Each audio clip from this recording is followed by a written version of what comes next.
I'm going to now turn the floor over to Victor Bell. Victor, you heard from yesterday. He is with EPI, Environmental Packaging International. Victor is an excellent consultant working in these areas of packaging in a way which brings these big concepts, at least for me, and I know it will be for you, the big concepts of packaging, EPR, producer responsibility, down to the granular level so that you really understand it. And that's what we're going to be hearing from with Victor. We also have a stellar panel that's going to follow Victor. These are in my mind, the world leaders in this area of packaging EPR. And I'm really excited that these folks are here. You have Maurice Vermette from EEQ, the Quebec program. You have Steve Klaus, who you heard from yesterday, FOS Plus, Belgium program. You have Al Maturo. Al is recycler, so he's from the materials side. He's going to be talking about what happens, and he's won the contract in British Columbia, so working there. You have Alan Langdon from Multi-Material British Columbia, so the the stewardship organization for the brand owners there. And Alan can also talk about those issues that we're hearing, way here in the United States about local government and the control and all those issues. So really excited for this panel. Victor, it's all yours. Go for it. Thank you. Thank you very much, Scott. I really appreciate that, and it's been fun. In the last year, Scott and us, we've been doing some work together with some of their contracts to work with some of the states and look at where EPR could go, how it could fit in, and how does it relate to their issues. So it's really been a pleasure. Now, how do I change this? Okay, there I am. Okay, so. We talked a little bit about this yesterday, but what I'm trying to communicate today is that in reality, with a lot of the external factors that are going on in the world, the U.S. has been put themselves in a very, very, very difficult situation in order to potentially expand recycling or even take advantage of the movement towards circular economy. We are in an economic and marketing total disadvantage, and I'm going to go over that and explain why these things are that way. Spacebar. First of all, EPI, we do work with like Alameda County, California, and we do work with some states in the United States, but our main clients are the big boys, the Unilevers, the Nikes, the Estee Lauders, the Pfizers and J&Js, where we work with them to have them understand what they have to do in the rest of the world. And what we do for them is we actually do their global reporting. So for Alan and for Steve, we'll do all the reports that go to their organizations for companies like an Estee Lauder or Nike. And for Al, we'll do the largest retailer in Canada, and a bunch of other retailers, and Starbucks and those type of people. So we get our hands dirty with those areas. We also know that around the world, there's a lot of different packaging laws. I mean, the gift set you buy in Estee Lauder in Macy's is illegal in Japan or illegal in South Korea because it has too much empty space or it's too much packaging or too much layers. So that's the kind of work we do. But what I want to do today is show where we are as compared to the rest of the world. So first of all, you've got to remember that, and the title of this was How Recycling Markets Impact EPR Programs. In reality, I'm saying is how EPR and other market trends impact that cost of recycling. And we're going to talk about a number of issues, and we'll go into them each one. The first thing you've got to remember is recycling is a global market. It is not a U.S. market. It is a global market. The average person in the United States generates 4.5 pounds of trash daily. Of that, about 1.5 pounds is recycled. Of that material that's recycled, 50% of that goes exported, goes someplace else, out of this country. And therefore, we're competing with it for international markets. I mean, our biggest market for metal is Turkey. Our biggest market for plastics is China.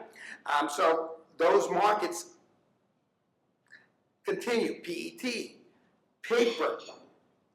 About 35% of all paper now is exported. That's also because there's less paper now than there was.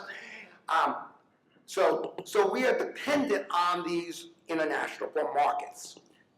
But what's happened now, and I did this chart last week. This is what's happened to commodity prices around the world. And what's happened to commodity prices, the last 5 years, they have dropped 47%. Well, in reality, I looked that up again this morning, and it's now 52% because iron ore has reached a 20-year low in commodity prices yesterday. Okay. Oil prices, as you all know, you're all happy about this. Oil prices have gone down, and yesterday was the lowest it's gone since 2008. We're now $37 a barrel for oil. It is the lowest. And it ain't gonna go up much, guys. I just read the market analysis is at least in 2018 will it go up to maybe $60, I think. Why is that so? The U.S. is producing a lot, though the Arabs are trying to prevent us from by flooding the market. But in reality, the Saudis and all that are not only producing as much oil as they can to sell oil. The Saudis have developed a huge petrochemical industry along with their oil. Where 10 years ago they just sold oil, now they make plastic, they make the PETs, they make all these things. And they need the natural gas and the natural gas solids that come out with the oil in order to run this industry, to run their new petrochemical, which they're now more people are being hired, more people are working in these industries. So if they shut the tap down, they cannot control, they don't have enough natural gas or natural gas solids to run their thing. So they're going to continue to pump. As you know, Iran's going to come online with low oil. So the amount of oil in the market is being flooded. There's a lot of oil in the market.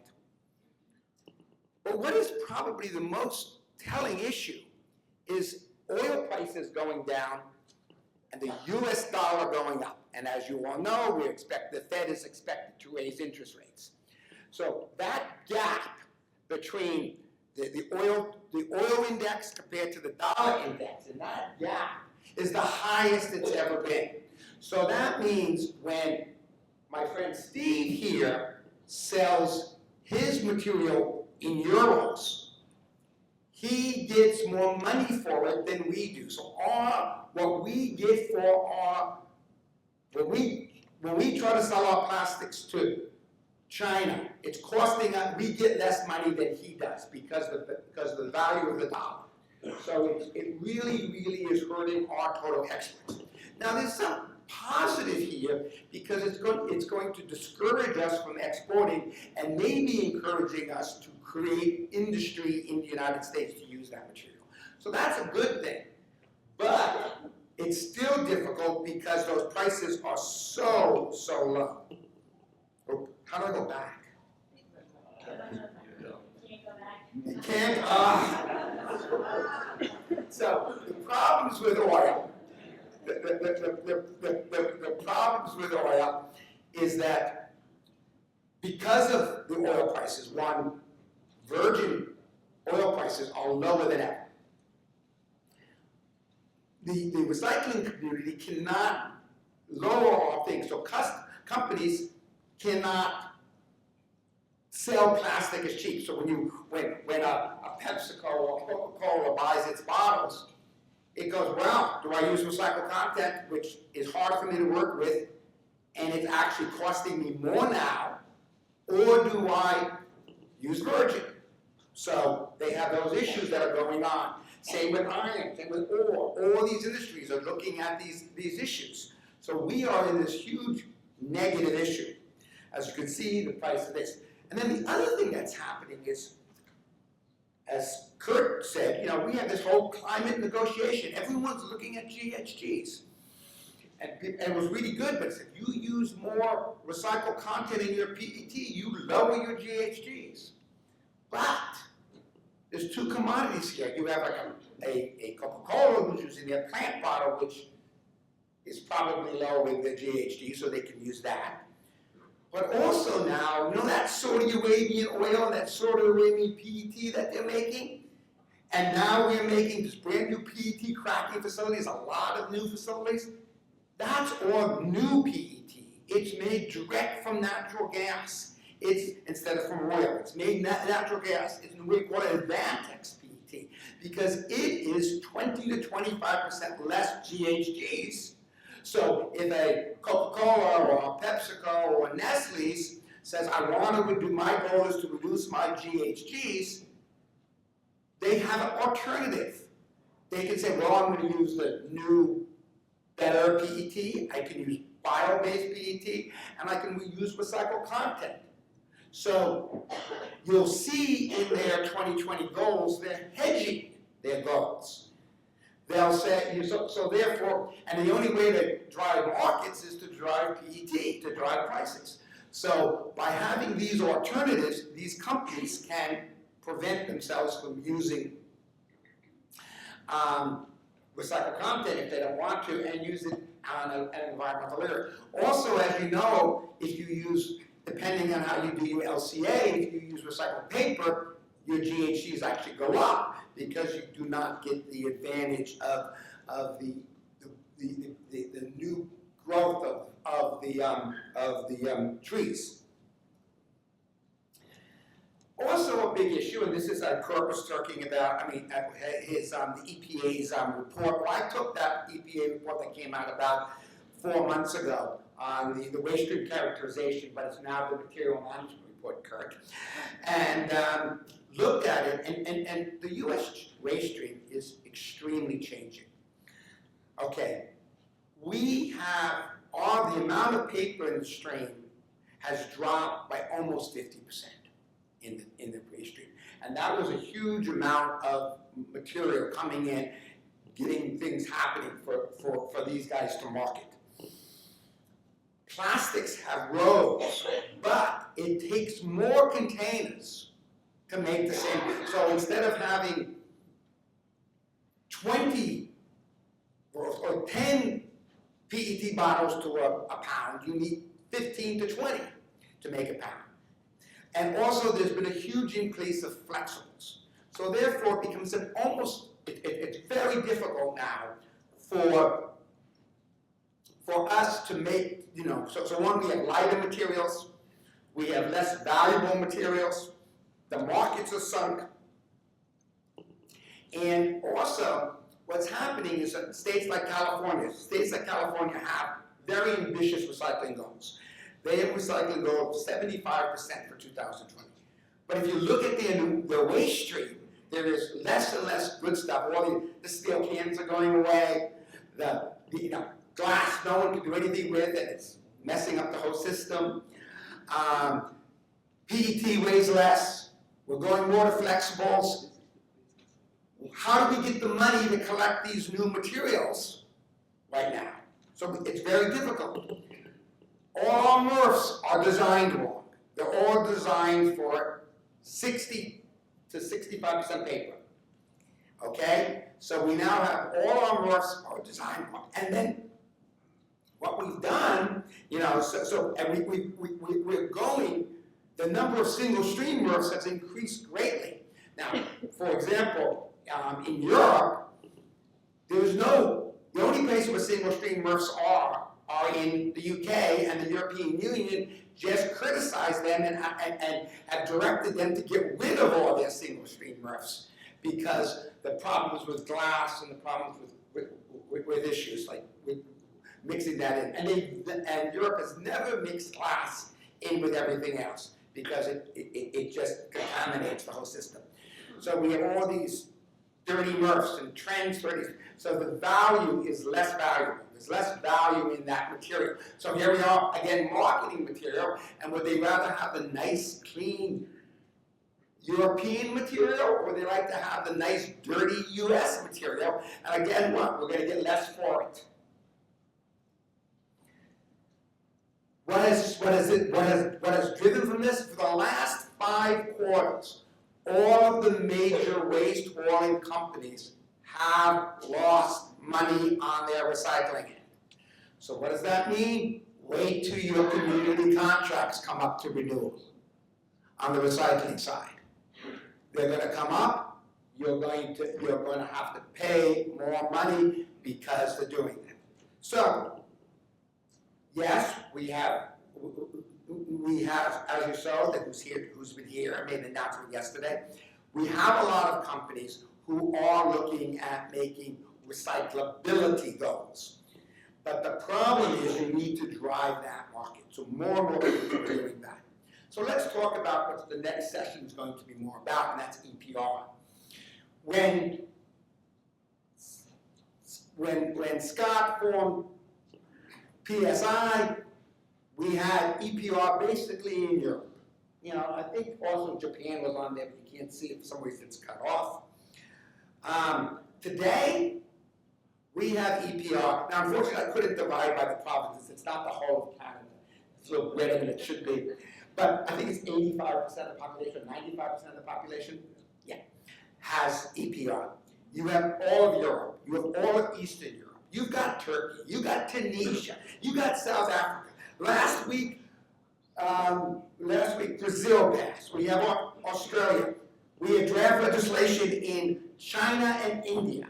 Okay, and they're all looking to leapfrog us. You know, it's like they never had cell phones, they never had telephone lines, and they put a tower up and had cell phones. Well, instead of building new capacity, they're looking at new circular, how to do this stuff. So you have all these countries having EPR.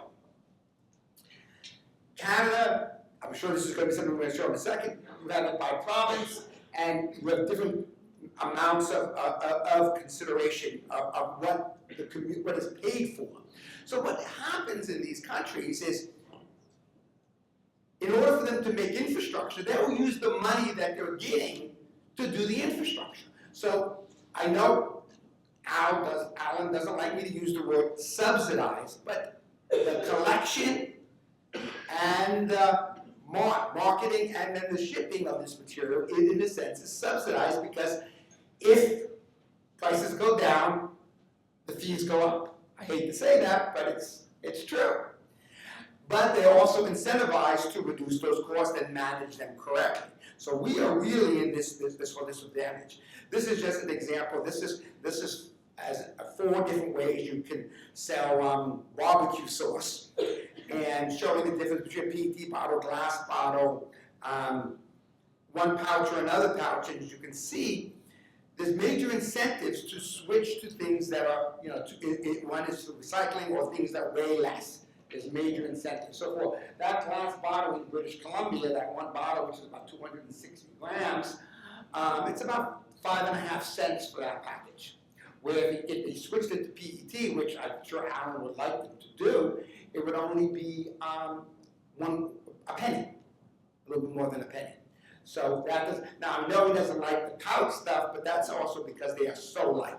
They weigh so little. But we also have other incentives that EPR does to encourage good design. And for example, in France, we have what's called both disruptive fees and design incentives. So if you make a stupid package, as I said yesterday, you pay more. You put plastic in your bag. You put aluminum. Put an aluminum label on that plastic bottle. Even a touch of it, ink. It hurts the recyclability. You're going to pay extra for it. If you use PLA or PVC bottles, you pay 100% penalty fees. But at the same time, you get an 8% discount if you put an on-pack labeling to help the consumer dispose, to separate, like the how to recycle label or things like that.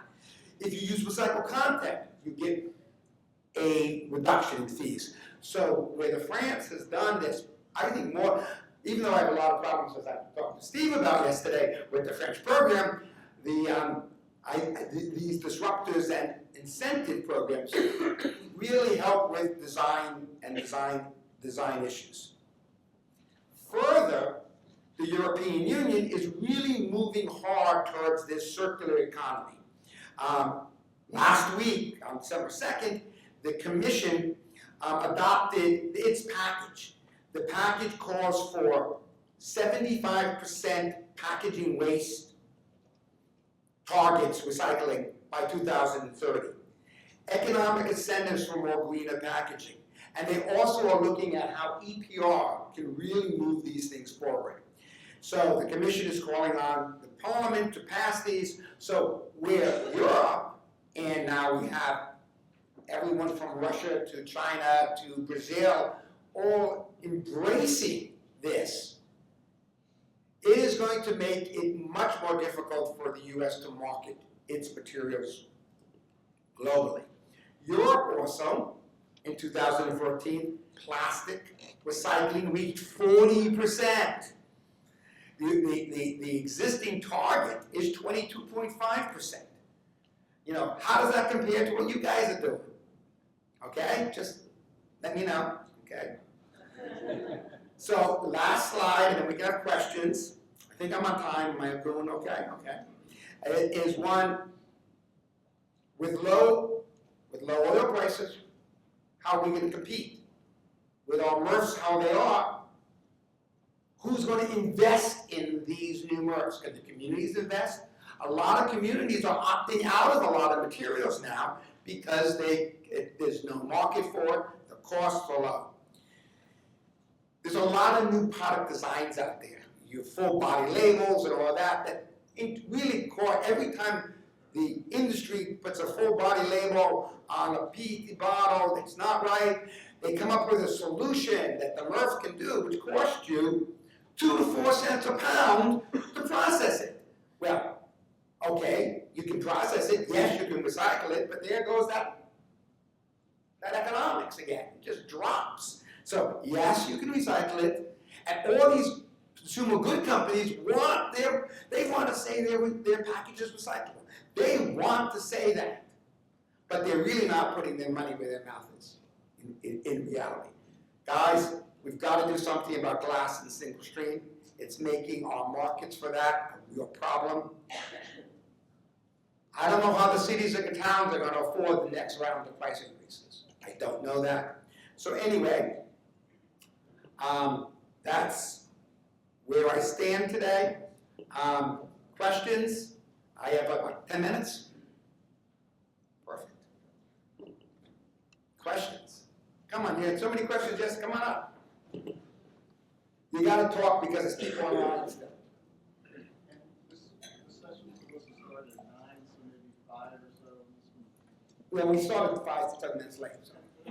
What? I was good.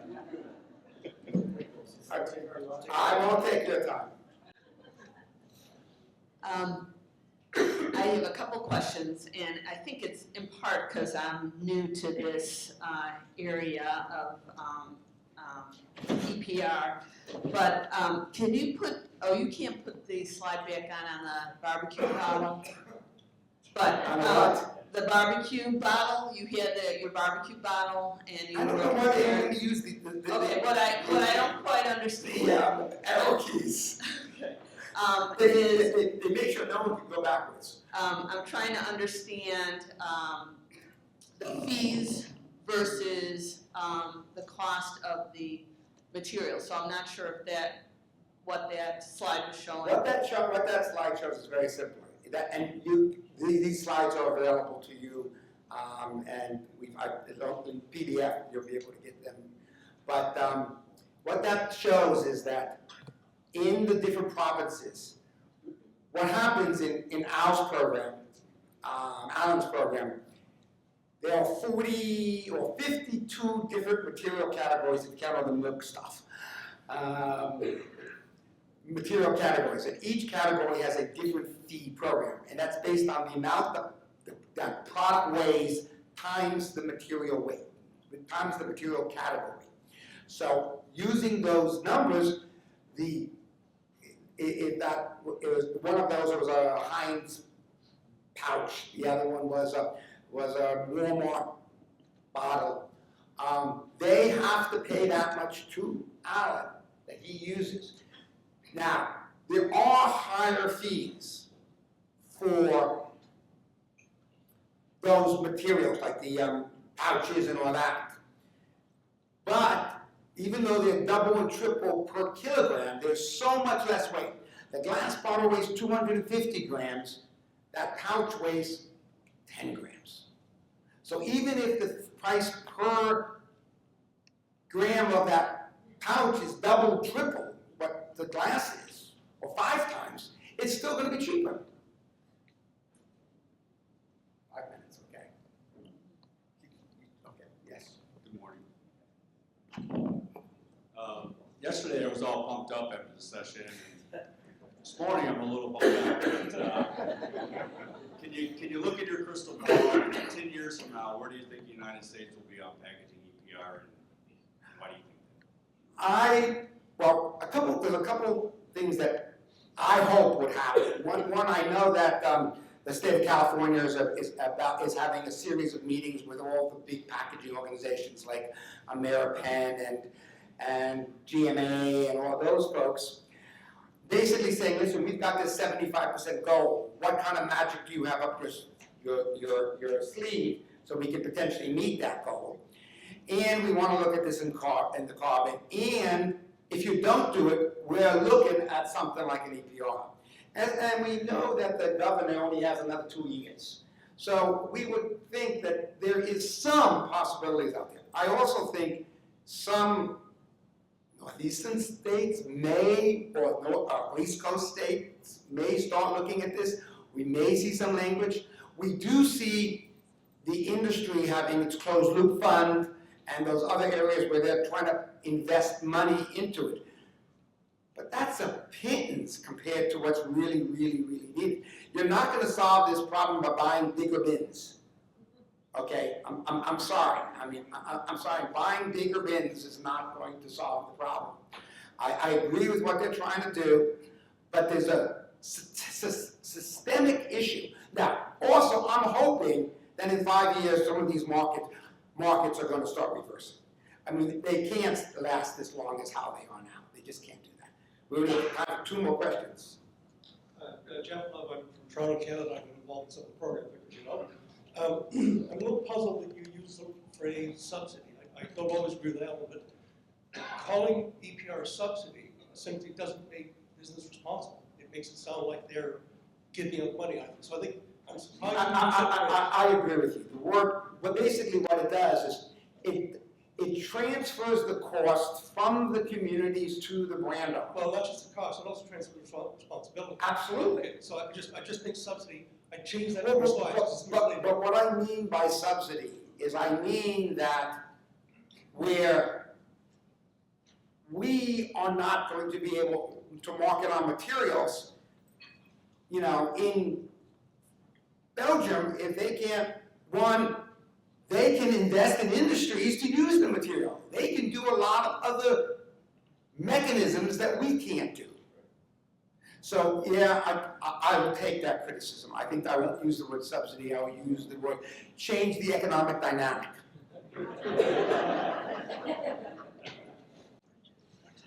Hi, Victor. As you know, As You Sow spent about 3 years trying to promote EPR for packaging, and Nestle Waters made a valiant effort. There's a lot we could say about that, but long story short, But the economics aren't like they are today.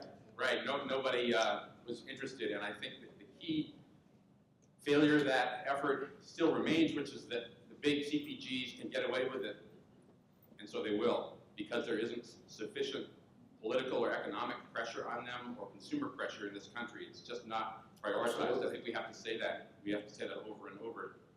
And since we have the administrator here, I would also suggest there's a real failure in federal leadership under the Obama administration to prioritize recycling, and that needs to be addressed somehow.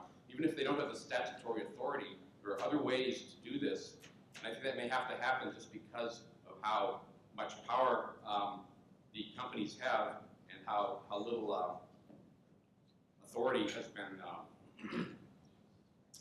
well, the states are able to splinter all of this once you get it to the local level, so just some observations.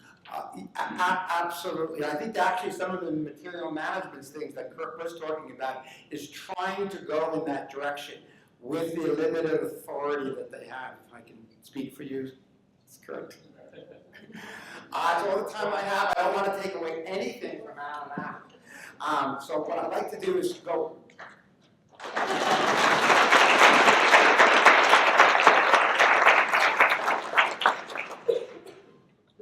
What I'd like to do is go immediately into this next session.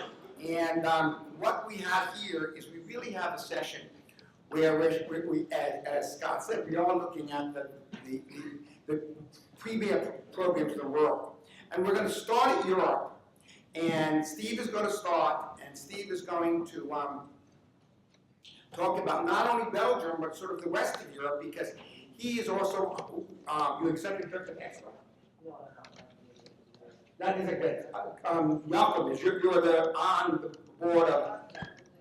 on the board of extra work is all of the monopoly organizations in Europe, as compared to DSD and Valpac and those that run the EPR programs in Europe, and so he's familiar with all those. We deal a lot with Force Plus and Valibac. Valibac is for the industrial packaging. Force Plus is for the packaging, so they're doing. I don't know, have we been on the chicken circuit for the last month and a half? We were in Banff, we were in Charlotte, all speaking together. I've been moderating them, and he's making sure I get my hook real quick. Canada, Quebec. I'm going to let Al introduce her because she can pronounce French better than I can. And so we'll start with Steve. This is fun.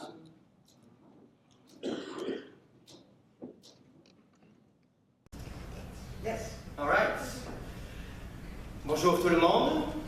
I'm not going to present in French. Don't. I'm going to present in English. First of all, I want to pick up what we spoke about just earlier on. Where do we see the US within the next 10 years? Are we going to see a difference here in the US? Am I being naive by saying, yes, we are going to see a difference? I don't think I'm naive, because there has to happen something. Or the authorities will introduce a tax if obliged industry will not take the stand and take up its responsibility itself. Then you will see that the authorities will introduce something. Will that make a change on the environmental level? I'm afraid not. So I think it's really upon obliged industry, and I saw the list of attendees here, and unfortunately we do not have a lot of brands here in the audience. That's too bad, because I really want to address to them also to take up their responsibility. So it's all about that, close collaboration, partnership, central authorities, local authorities, and obliged industry, and a whole lot of other stakeholders. But I want to say in my introduction, we can make a difference over here in the US, but it's up to obliged industry to take its damn responsibility. Okay. Europe. Rome wasn't built in a day, and the environmental issues weren't built in a day either. Not in Europe, not in the US, not in other parts of the world. It's very important that you have a legal framework which pushes you from a linear to a circular economy. You have to do it step by step. You cannot do it overnight. It's a very important message that I want to give here. Municipal waste treatment. It went away from landfilling, and it's improving to go to recycling. Yeah? You see that landfilling, it's the purple one, it's decreasing. You see the blue one, recycling, it's going up. It's for the whole of Europe true, and it's especially, for example, the Flanders region, which is the north of Belgium where I live. 20 years ago, for municipal solid waste, we had 18, that's 1/8, of recycling, and now we have 70%. More than 70% of the municipal waste is going to recycle. Not a lot of it is landfilled anymore, but it takes courage to do so, and it takes close collaboration to do so. How can you implement a packaging directive? You have the European framework. I hope you have someday also US legislation which invites the states to set up their packaging recovery systems, their packaging recovery organizations. We have 36 countries in Europe. Most of them, you can see, are working with producer responsibility. You have, for example, the UK, which works with trade certificates. I don't think that makes a lot of difference. I'm not in favor of that. You have countries working with funds. I'm not in favor of that either. You have taxes. That's the worst of the worst. That's not good either, in my opinion, in my humble opinion. You should go for EPR. You should go for EPR, and that really can make a difference. But within that EPR, you have a lot of different systems. And the real challenge in here is to establish good EPR systems. Back in the 90s in Europe, you had DSD, the German system, you had Eco-Emballage, the French system, you had ARA, the system from Austria, and you have FOSPlus, the system of Belgium. We all started with the same idea, being non-for-profit, helping public service, helping to make a difference, implying the citizens into it, inviting recyclers to participate, private waste operators in collection to participate, local authorities to participate. Obliged industry was not in it for the money. Obliged industry was in it because they needed to make a difference. They wanted to pass to the recycling society, and they knew that if they wouldn't take a stand, the authorities would. And the introduction of taxes would cost them much more money, and that was really something that drive us too as an industry, because let's be frank with each other, business is business and it's about making money, of course. Yeah? That was the first incentive, but now we are 20 years later and still the incentive for FOSPlus is to make a difference with regards to the environment, whereas unfortunately in other European countries EPR shifted away to a less good performing system, introducing profit into the system, which isn't good. For example, in Germany, KKR, which is a private investor, they bought DSD, and they are in it for the money. Let's be honest, they are in it for the money. Now you have different systems in Germany, and they are in it for the money. It's not about public service anymore. They are not creating awareness towards citizens to do a better job. It's about making money. That's unfortunate. However, the European Union saw with that new circular economy package that they need to have definitions with regards to EPR. Good, genuine principles. Non-for-profit, work together, close collaboration with municipalities, etc., etc. I can go on for hours. Unfortunately, I only have 10 minutes, so let's proceed. I want to talk about EXPRA too. EXPRA is an international umbrella organization which stands for EPR introduction in the right way. Yeah? Genuine principles, I will repeat myself. It's about non-for-profits. It's about strong focus on separate collection at source. Victor already spoke about it. I heard others also speak about it. Contamination of glass is horrible. If you have garbage in, you will have garbage out. You have to separate at source. You have to motivate, incentivize, create awareness among your American citizens, yeah? That they do the sorting at source. Have a separate source collection of glass. Have a separate source collection of other valuable lightweight fractional materials. Have a separate source collection of paper cardboard. You can think about collecting together paper, newspapers for example, together with packaging, or do it separately. That depends on the local circumstances, of course. Yeah? It's very important, and the good, but I will note the arrows, it's the space bar. I want you to remember one slide and one slide only. I don't want to be that arrogant and say it's the only slide that you have to remember for the 2 days, but it's at least the one slide that you have to remember of my presentation. It's all in here. It's all in here. It's about partnership. It's about collaboration. It's about FOSPlus, created and run by obliged industry, companies like Procter & Gamble, Unilever, Henkel, Coca-Cola, Carrefour, Deleuze, all those companies, they were at the beginning of the creation of FOSS+. They represented, the funders for the companies, they represent about 70% of the total market of fast-moving consumer goods. It's very important to have a unified obliged industry, also aim for it in the US. You have FOSS+ in the middle. We have contracts with the parties responsible for packaging. Yeah? I only have 2 minutes and I have 10 slides, but okay. This is the most important. Parties responsible for packaging, they sign up with FOSS+. We have a market coverage of 93%. Yeah? We have only 7% of the packaging that is in free riding. That's the first type of contract. Non-negotiable, it's a standardized contract. Second type of contract is with the intermunicipalities. Intermunicipalities are united municipalities. We have 584 municipalities in Belgium, reunited in 35 intermunicipal organizations, and this is our contracting party. It's like a three-party contract, because underlying that contract with the intermunicipality is a contract with private waste operators. And there is where happens the competition. You only have one system for household packaging, the PRO FOSS+, but you have a lot of competition going on via public tendering at the operational level. Not only for the waste management companies, but as you can see over there, third type of company, at the recyclers also. It's very important that you have everybody in your boat. And a citizen, of course, he needs to sort his waste at home. Everybody has to play its role. Once again, I repeat, I did it yesterday also, it's about designated responsibilities, not about shared ones. Yeah? Designated, please put that in the head. Designated responsibilities and partnership. Okay?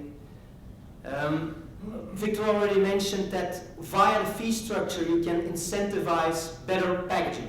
Packaging for the environment, packaging for recycling. Move prevention, yeah? Go into the right direction.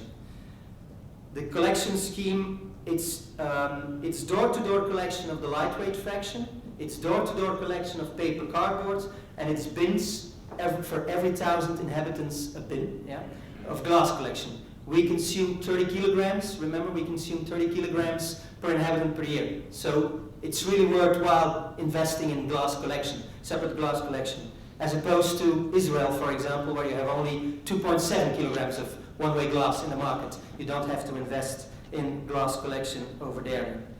Spacebar. Quality at all levels, it's very important. Meanwhile, I heard my alarm bell going off, 10 minutes are past. I will only need 2 more. Dear Vivian? 1? No, I will take 2. Quality at all levels, it's important. It's quality of your data, it's quality of your material. That's very important. Communication, communication, communication. If you're a non-for-profit organization and you want to make a difference, go out and create awareness among citizens. And it takes a lot of effort. You have to know, from the 135 million euros that we spent in the system, 10% is going into communication. You will never do that if you're a profit organization. If you're non-for-profit, you will incentivize the citizens to participate. Very important. This was Belgium on top of recycling. This is low fees, very high recycling results. And this is the receipt for success. Realistic, feasible, balanced, flexible legislation, and you need to enforce it. Yeah. Others key success factors are in there too. It's about close collaboration, partnership, private and public. This last slide is to thank you for your attention. And we're going to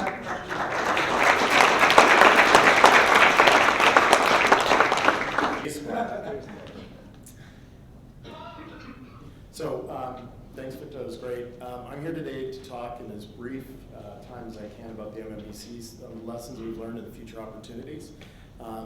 For some of my Canadian colleagues, brace yourself. I'm going to talk about how great MMBC is again. You've probably heard this numerous times. But we are different. And I want to talk just briefly about who MMBC is.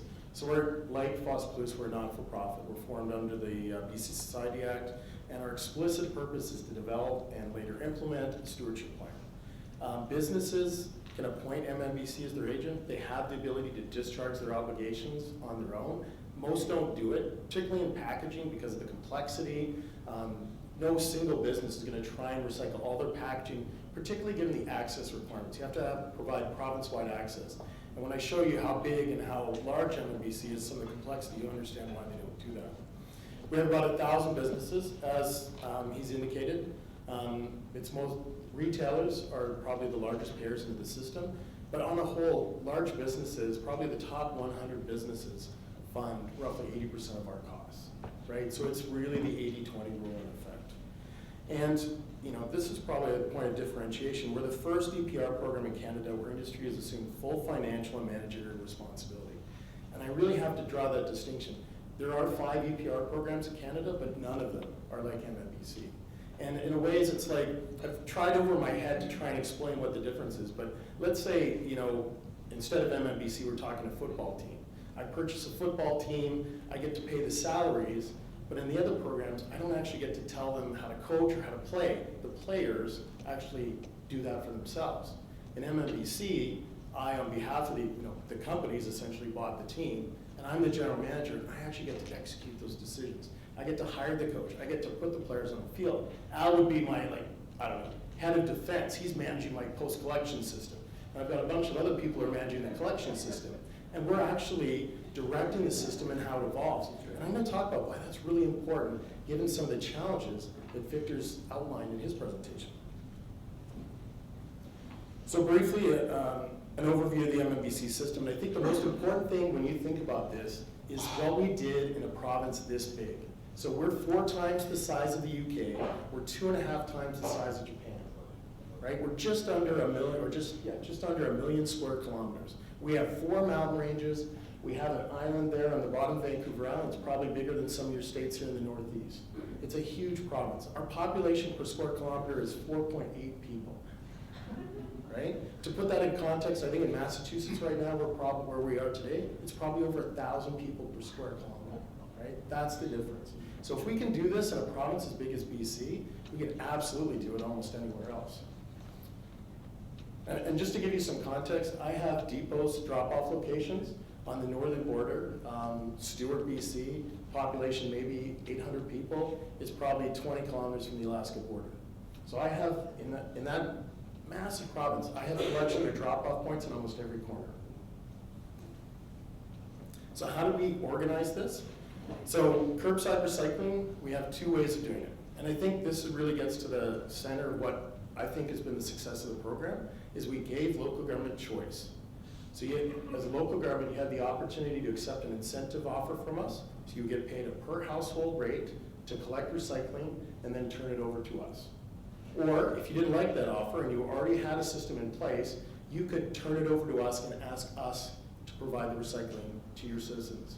So right now in 10 communities, MMBC hires a contractor, and our contractor provides the curbside service in those communities at no cost to the taxpayer. In the other communities, and we have about 64, municipality continues to be involved. They accept an incentive from us. It varies, and I can get into that if someone wants the additional detail, but at roughly $40 a household. They pick up like the recycling, like they did before, and they drop it to one of our receiving facilities, and Al and his team take care of it, and I'll let him talk about that. On the multifamily side, same system. We provide incentives either to local governments or to private companies to do collection. And then we have roughly 200 depots that have 2 functions. One is they provide a kind of supplemental service in the urban areas for people who maybe, for whatever reason, aren't using the curbside system. And it also, we have depot-specific materials. So some of the problem materials that are being talked about, glass, plastic film, and styrofoam, are all available to drop off at any of those 200 depots.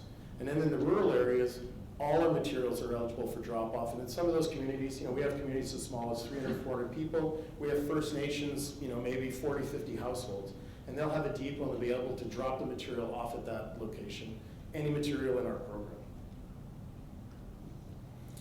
Post-collection I'm not going to talk too much about, but I think it's just important to note this. So we take care of all the post-collection activities. And by that, we pick up PPP from depots. We'll receive PPP from curbside and multifamily. You may ask, what's the... Oh, sorry, thank you. PPP is printed paper and packaging.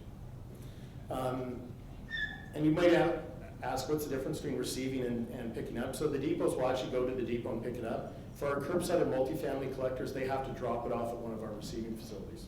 Al will talk more in detail about that. And then we're responsible for transporting, processing, and marketing PPP, and all that's conducted by GB Angry by Nature through a contract that was awarded to them through a competitive RFP process. So what happened in year one? So keep in mind we went from pretty much, we did all of this in roughly a 9 to 10 month period. We created a program that right now is servicing 1.24 million households. Our depot network, about 200 depots, is servicing 96% of the province. We've implemented a standard basket of goods for collection. So if you're part of the MMBC program anywhere in the province, so from the Queen Charlotte Islands way up north to Vancouver, our largest community, you have the same material available for collection. You don't have to re-educate yourself if you move from community to community. And that's a key point if we're going to establish some economies of scale, is making sure that we're collecting the same material in every community in our program. And then we've also implemented 20 new curbside programs in the first year alone. So there's 20 communities as large as 85,000 people that did not have curbside service that now do today. All of that accomplished within a 10-month period. Keep hitting the other thing. And then what did we do in terms of performance? We achieved an 80% recovery rate right out of the gate. Our target is 75%. And so it exceeded that regulated target. In 7.5 months of operation, we collect 116,000 tons of recyclables from households and depots, and over 93% of the material. And this, again, is different. It speaks to some of the transparency of EPR. Not only do we have to communicate how much we collected, but how much of that was actually recycled. And so about 93% of that was actually probably more, 93.5% was actually recycled. We have to report on that, and we also have to explain at some level where that material goes. So if you look on our annual report, it'll say most of our fibers is going to China, which is right now the main market. All of our plastics is actually processed in British Columbia. Right? And so all of that brings an added level of transparency. I think it's good for the program, and it's also good for the resident in understanding what's actually happening behind the system. And just to give you an idea, I know it's going to take me more than 2 minutes. I'm going to try though. And this is what it looks like. So this is the styrofoam picked at one of our locations on Vancouver Island over a 1-week period. So imagine that 52 times in over 80 communities in the province to get an idea just of styrofoam, how much we're able to pick up. And before our program, I don't know if anyone in the room operates a large-scale styrofoam recovery program in the US. Is there one? So we're probably recycling more styrofoam in British Columbia, home of 4 million people, than you are right now in the US. And one of the things we always ask is, what's it going to mean when industry takes control? What's going to be the impact on residents? And so far, it's been nothing but positive. 74% of residents agree the program meets or exceeds their expectations. A vast majority, 86%, find the recycling system is unchanged or better than before MMBC. And then what I think is a testament to the amount of energy and investment we put in communication, 39% say the quality, frequency, and availability of information on recycling has actually improved in the first year of the program. So this is an example, just to give you an idea. We have a standard website. Again, this covers pretty much the entire province. It's used not only by residents, but also our collectors. So if collectors get questions, rather than trying to answer them themselves, they're pointing people to the residents, they're pointing residents to our website, or they're taking excerpts from our website, blogs we've done, or whatever communication we put together to try and explain things to residents. So it means we've got a much more seamless, consistent communication approach. We've also done 2 rounds of ad campaigns. The latest was to try and explain to consumers who are often very skeptical about what happens with recycling. What happens with the material once it leaves the blue box, right? So, for example, plastic bottles become park benches, steel cans eventually can make their way into your local washer and dryer. And we've also done a community engagement tour, and as part of that, I won't go into too much detail. Went to about 10 communities in the province, probably touched around 150,000 people, and we did things like make a custom iPad game, Recycle It Right, so consumers can actually touch and feel what are the right decisions when they're trying to figure out what can and what cannot be recycled in the blue box. So what's next? So some of the things we've learned, contracts have been really important. especially with local governments, I think there was a lot of fear, but I think they found that with the contract as a background, MMBC has actually been a very reasonable business partner. Like any other business partner, we want to have positive business relations with the people we work with, and I think most local governments have found that that's the case in the first year. Segregation of plastic film and glass, huge issues in the US. We've already taken care of that. Glass, film, glass is either collected segregated at curb or collected at depot, and film is only collected at depot. Partners make the difference. We've had incredible support both from the private waste management sector and local government. Without them, we never could have pulled it off, and it's been interesting to hear the feedback as we've moved along on how supportive the companies that are within the program have been in terms of working with us and continuing to support us. And if you go on our annual report, you'll even see some of the collectors, both local government and private sector, talking about the positive benefits of MMBC. And then probably the biggest thing is just getting our heads wrapped around the fact that when you're looking at the challenges for packaging and EPR, is you really need a systems-based approach. And so I was talking to, when I hear Victor talk about monopolies, I don't quite agree with it. We're not implementing a monopoly. What we're doing is implementing One system. We're implementing a system that fosters competition and innovation and allows people to make the right decisions. And without that type of system in place, it's really difficult to make any meaningful change. So in terms of opportunities, we're looking to partner with producers. I'm going to talk about that a bit more. Continue to find ways to educate residents. Continue to work with Al and his team as well as our collectors to refine and optimize our supply chain.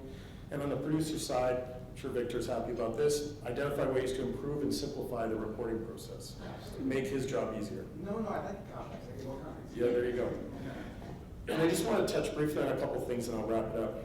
Example of, and I think this is why it's so important for industry to take control and really have hands-on responsibility. One of the projects we're doing is with Tim Hortons, who've introduced, I saw Keurig's got a 2020 timeline to get recyclable cups. We have one in the marketplace right now. And what you can do is instead of having to cut out the part of the cup, you can actually just snap it off, take that plastic piece and put it in your recycle bin.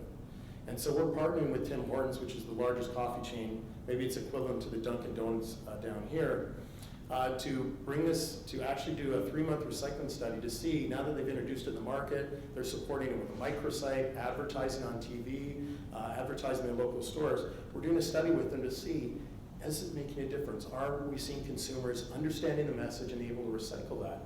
And they did it for 2 reasons. One is, that's another story. They did it with us because we were able to say to them, yes, we can guarantee that your product will be recycled in our system. Right? We're able to make that decision for the entire system rather than them having to go out and convince 400 different municipalities that they wanted to have their product in their system. And the other is we had the infrastructure in place to actually conduct the study. And this is what we mean when we talk about circular economy. This is the producer having influence on both ends of the spectrum to actually try and address some of the challenges and make meaningful progress on recycling. And this is what I think we're kind of the North Star that we're all going towards. The other thing I want to talk about just briefly is City of Vancouver. The largest city in the province has recently just turned over recycling to MMBC. And I think this is another example of the kind of confidence that local government has. So we're going to actually take on responsibility for 200,000 households come this fall. And we're right now in the stages of developing a collaborative transition process to manage that. So just one last thing. I just want to get, if I can leave with one idea, is this idea of the system approach. And I don't think I fully understood it when I started my journey over retail council and getting this forward. But really, without a system in place, I don't think any of the things that we're currently working with and working on could actually happen. And so I've really turned my thinking to the idea that we really need this kind of system-based approach. And through it, MMBC has really become a model for how the circular economy can work in action and actually involve producers at both ends of the spectrum. I work with them both on the design stage as well as on the recycling stage to really bring about meaningful change in the recycling system in North America. And the only thing I would say is, and this may not apply to a lot of places in the US, this model won't be for everyone. I think operating a reverse supply chain is resource intensive, and so there are some level of population density and scale that you need to manage it. But if we're looking just at the US, I think probably most of the states in the US, this is definitely an applicable model that can be brought tomorrow to any state in the U.S., and I think it would be quite successful. I actually met Al for the last time. We've been hanging out more together than lately. Al is the head of course I had to, for Green by Nature, which is the major contractor running the material processing facilities for BC, but also operates, but their company, their major company operates recycling programs in the United States. So they're very familiar with both and the differential, especially in the West Coast. So with no more further ado, he's coming out. Yeah, I'm Al Mataro. I'm actually heading Green by Nature, but my real job is with Cascades Recovery. And Cascades Recovery is a recovery division within Cascades Inc., which is a paper producer in Canada, a large paper producer actually worldwide now. And I run the recovery division. And I want to bring that forward simply because I think it's important that the perspective I want to give you today is from both the recovery sector, a packaging producer, and a product producer that actually pays fees into EPR program. And when I was asked to speak to you today, the challenge was, does this apply to America or to the USA? And so I'm taking that approach as I go through this. And so I want to look at printed paper PPP recovery, the blue box itself, understanding British Columbia, and then some lessons learned. Victor started off this morning quite depressing, I have to say. It sounded that way, but I've been in this business for 36 years, and actually just, when we did start the business, we were actually picking up corrugated out of garbage bins and selling it to paper mills, and so our DNA is actually on the recovery process. And it's not surprising to people in this industry, people like us that have been in the business so long and done discarded material management as opposed to waste management, that we're familiar with markets going up and down and sideways. And we understand the quality, how important quality is. And I have to say, and no dissing to the waste management industry, but they bastardized this process over the last 10 years. And when you look at even how we started with the blue box, it really started with diversion and diversion from waste, because everybody considers it always waste. We don't look at a discarded material just as that and then decide what to do with it. And when we can't do anything with it, we then consider it as being a waste. No, we look at it as waste, and then we divert from that. So I'm glad to see that over the years we've changed. And what initiated that is really the blue box. I mean, we all know, a little bit about the blue box, and something that's really become a huge icon, really, in North America. And I think it's important to focus on the blue box.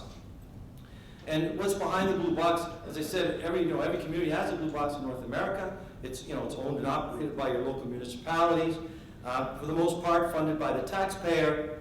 And when we look at how that box developed over time, it really developed over time simply on what valuable materials could we put in the box. And if we look back 20 years ago, it was predominantly paper, as we heard this morning, some tin, some glass, not many plastics. And by the way, there weren't that many plastics actually at the time when we started the box. So the box itself had some tremendous value. And if I was to look at that box 20 years ago, I was aggressively looking to get the contract to process that material, because there was good material in there. I could use the ONP, I could use the corrugate, I could use the tin. It was easy to work with.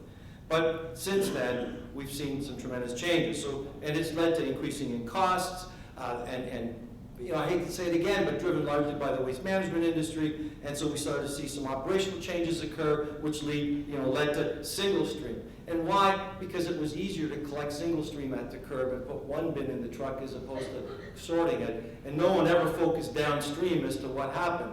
And I guess we made it look okay because we took care of it. And again, 20 years ago, it wasn't hard to deal with the materials at a MRF.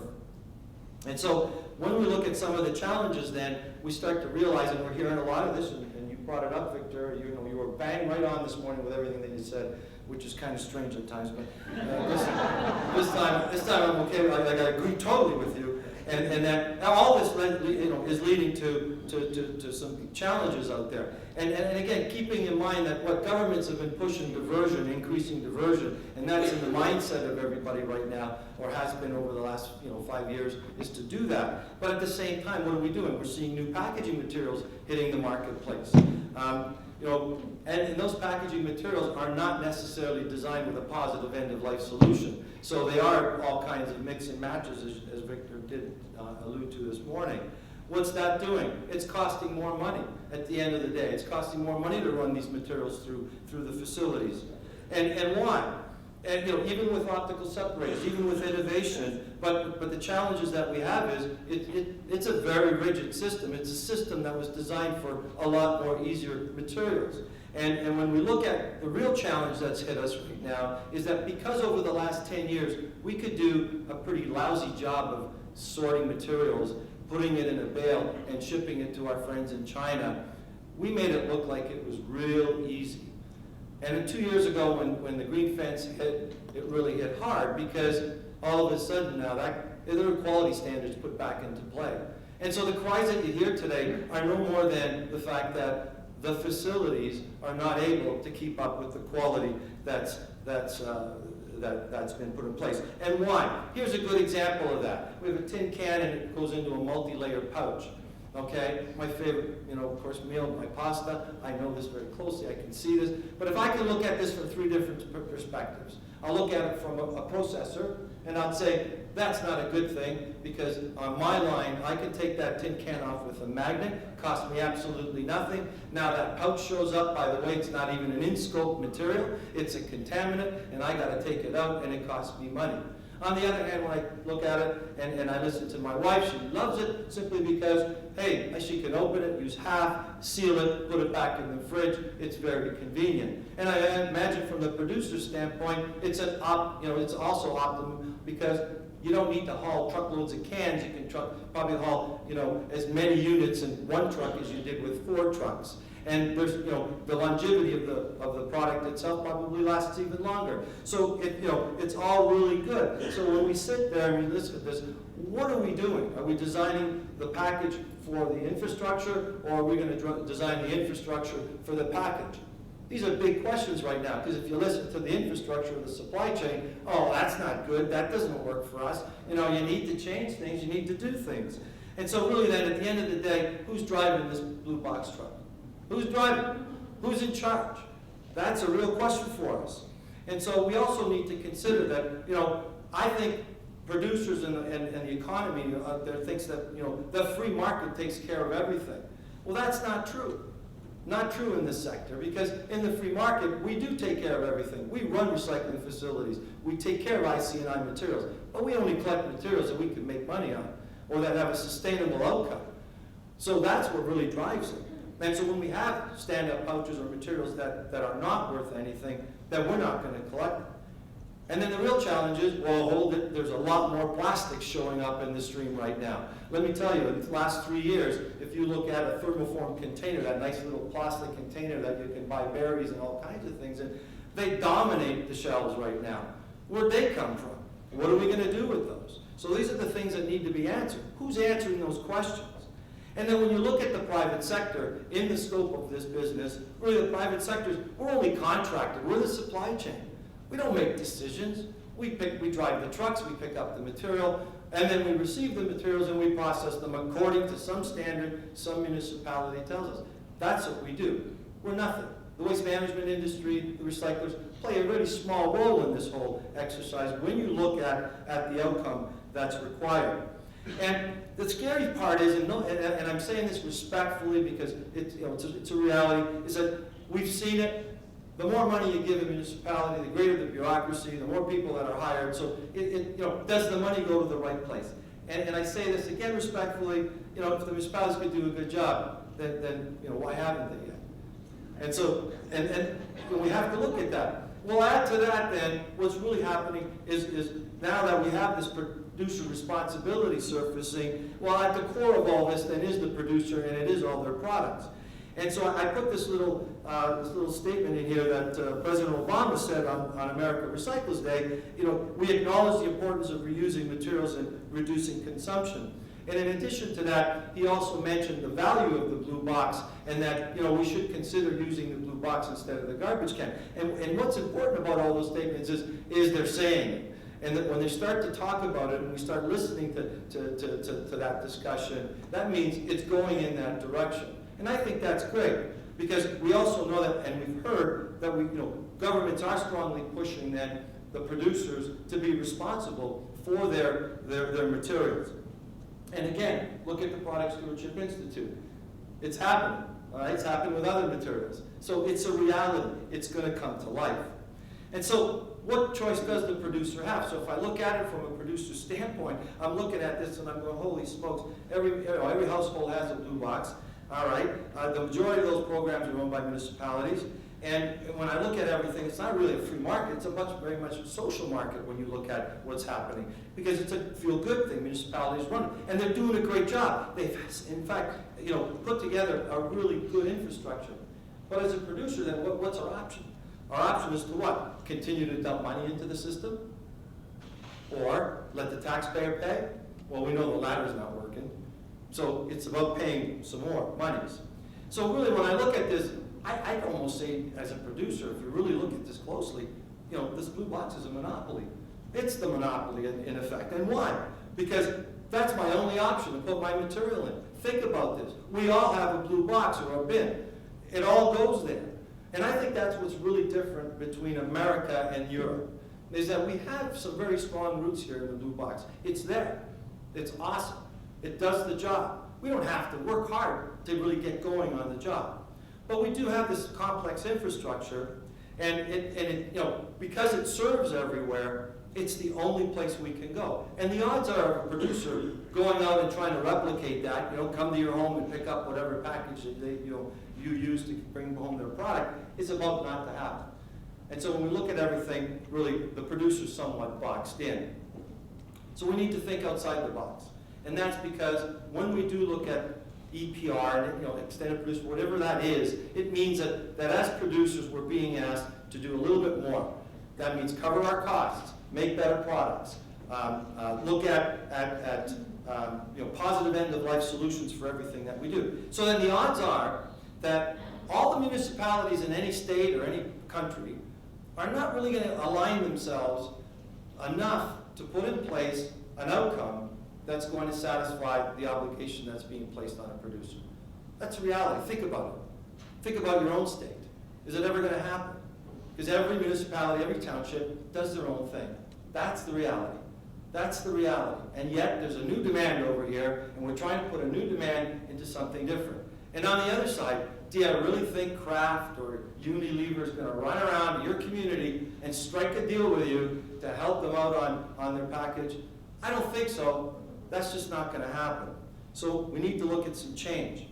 And so that change then really leads to somewhat of a change in ownership, if you really look at this. And this is why, when we look at BC really highlights what that change in ownership is all about. It really does. It really looks at saying, look, if we're going to take on this responsibility, then we're going to take on the responsibility. Give us the box, let us deal with it.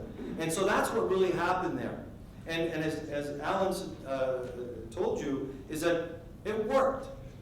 There's no fear in this. And I think the fear is the big thing, the big challenge both for governments, producers, municipalities, the consumer, that this just can't happen. This is not going to work. That was what was said when this all started years ago. But a year after, almost 18 months later, guess what? No one knew what happened.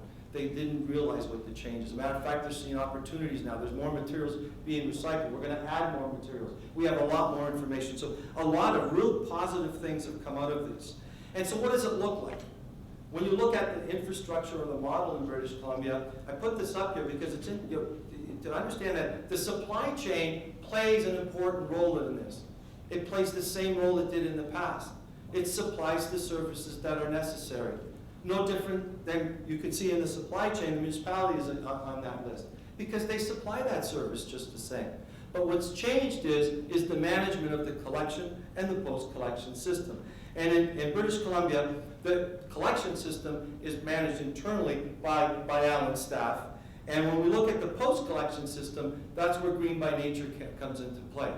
And really, I'll say this publicly. This was a fluke, becoming green by nature. But it was a sense because my industry colleagues who joined with me to do this realized that we needed change. And we had an opportunity in British Columbia in a greenfield environment to make those changes. Because there was no way my facility in Kelowna that does 1,200 tons a month was going to invest $20 million so we could sort every material type that could come across the table. It's not going to do it, and it did a lousy job of doing what it did anyway. And that's the real challenge in our industry. So we needed to change how we do business. And we re-engineered our systems so that we don't have MRFs any longer. We have preconditioning facilities. And I'm not going to get into the detail because that's not really the intent of the conversation. I just want to explain to you the importance of managing the system. And I think that's what really is key here, is that we can make the changes that are necessary. We can add any type of material you want now in Kelowna because they don't have to squawk about bunkers or issues and challenges because they don't have space. They do the same thing all the time. And when we separate fibers from containers, and that's all we do at every one of the facilities in the province, you can add all the materials you like because either it's going to be a fiber stream or a container plastic stream. And then we redirect those plastics and containers to the $20 million facility where they receive the same quality material day in and day out and produce fabulous end-of-market product and can process it right in British Columbia. And this is a mindset change that's needed. We need to drive this. We need to drive it with confidence. And as I said, we have the desired outcomes. We have our standardization. We re-engineered. We have fantastic data being generated. So we can look at at the business in a totally different way. And that's what's required. We need to look at things in a different way. Are there other options? Because that's the other key. You'll hear a lot about this as you move forward. There's a better way to do it. There's another way to do it. Well, let's talk about those things. Let's look at the closed loop fund, for example. Not very good and admirable. Put some money out there. Get it going. But let's think about that. By putting more money into the system, by helping people do what? Buy more bins, as you said, put more machinery in, recover more materials, to what? To add it to the marketplace so that there's actually more materials, prices are actually going to go down. When am I going to pay back your loan? It won't work that way. Think this thing through. That's not what is what's required. What's required is a level of confidence in the industry. I gave you 5 minutes. Oh, I didn't see did it come up? Oh, that's zero. Wow, is that what that is? I didn't have my, okay. All right, so, by the way, I'm almost done. Okay, I'm almost done. So, all right, so when you're looking at that, at the funding model, think the thing through because you got to drive the outcome. Because industry will invest. We have the technology. We have the money. We just don't have the confidence. And then this other little concept of individual producers negotiating with individual municipalities for production or processing capacity. Think that through because at the end of the day, it's more than diversion.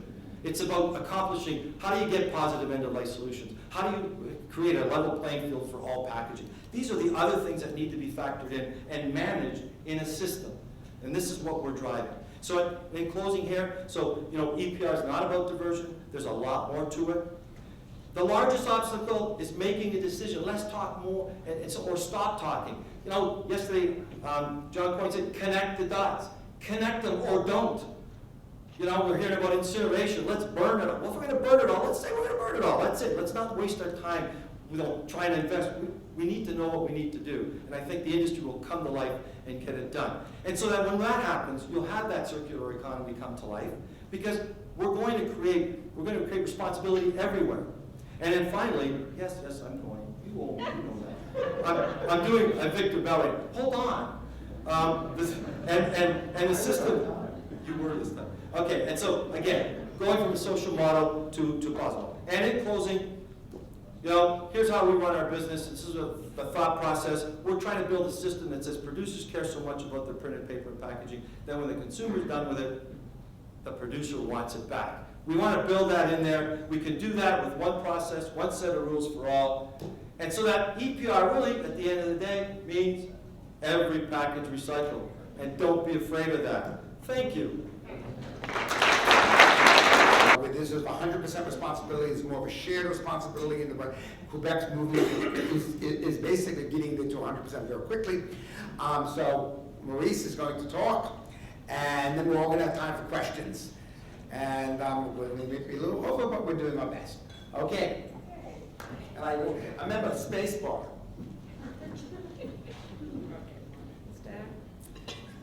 Well, okay. I know it's tough to follow. I realize that we have two very powerful men in BC here. My God. Okay. That's not fair. Well, thanks a lot to Scott and his team. You know, we've been working a lot with PSI for many years, and it's a pleasure to be here today, celebrating their 15th anniversary and sharing with you our experience for the past 10 years. So, who's Éco-Entreprise Québec? So as you understand, in Canada, there's each provincial province have its own jurisdiction regarding waste management and regarding all the EPR program. So in Quebec, it started in 2005 when AQ was certified by the government, by the Recep Québec, it's a Crown Society, and it's accordance to the Environment Quality Act. So we're also a private, non-profit organization representing more than 3,000 organizations and businesses that generate container, packaging, printed matter on the Quebec market. And you know, I want to point organization because the Quebec government is one of our members because they pay fees on the printed matter they put on the market in Quebec. So it's Tax laws. they are a obliged company, obliged organization. So it's not only private businesses, it's many type of organization and private corporation that generate the material that we put in the bins. So we collect contribution from our from the brand owners to compensate municipality for curbside recycling program. You know, curbside programs start in the late 80s in Quebec, like many cities in North America, but it started quite a while, and EPR started in 2005, so there's a gap, and that's important to understand. In 2015, we gave $135 million were paid to cover 100 of eligible net costs to the municipality. So in terms of dollars since the beginning, the first 5 years, it was a 50% sharing financial responsibility. And since 2013, it's 100% of the eligible net cost. This is very important because we don't reimburse the old costs. And you understand that it's a financial EPR, that yes, we're not managing any operation yet. So I have here a slide I explain the cost that we reimburse, and it's important because at the end it represents approximately 75% of the big pie. So, well, you have the information. I don't want to explain more because it's a little bit complicated. So, giving you some facts and figures about the Quebec situation, you know, 95% of the population have access to a door-to-door services. Even on the north coast of Quebec, every citizen got the same access of service.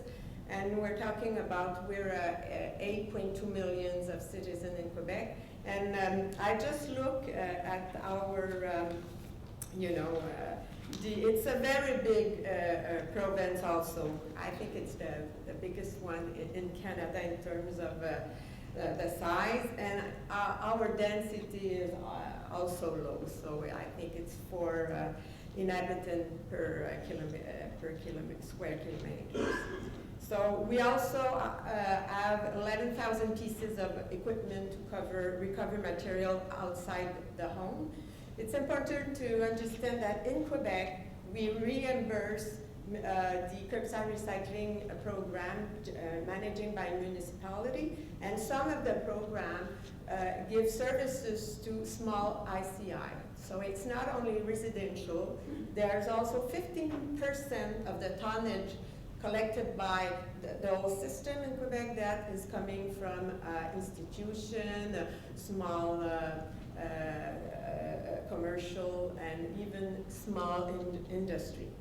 Our recovery rate is 62.5%. There's a stagnation, and it's the same with the waste generation, but it went up since the last 20 years, but now we have to find new ways to make sure that the recovery rate will go up. 700,000 tons of recyclable material recover every year, and we evaluate that it's representing 275,000 tons of GHG emission avoided every year with recycling. So yes, in Quebec, we have a lot of municipal grouping that managing a curbside program. We have 550.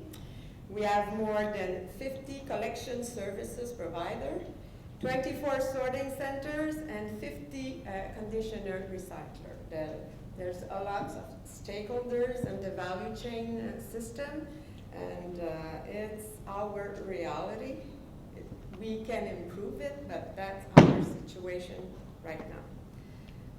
In terms of indicators, 100 kilograms of recycling material per inhabitant, $20 per inhabitant, and it costs approximately 200 tons at $200 per ton, the whole system in Quebec. So, there's benefit for recycling in terms of when you talk to provincial authorities, it's important to recognize that recycling industry is more than 10,000 jobs.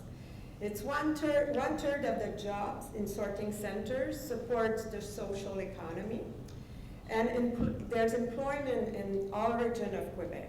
That's important. Also, in terms of economic benefits, 4.7 billion in economic benefits, 57 million in materials sold by sorting centers, and each year there's, as I say, it's $140 million in the system from the brand owners. So we see the graphic regarding the recycling stream. So I think it's following the same trend trend in Europe and other jurisdictions in Canada. So AQ optimizer role in the value chain. We've been this system of financial EPR works since 2005, and a few years ago, our board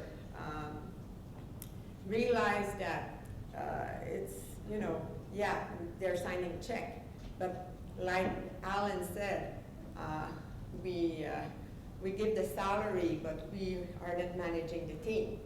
So there's something that we should do, and you have to understand that it's those kind of changes, change a system that already been managed by municipality and EPR, financial EPR for the past 10 years.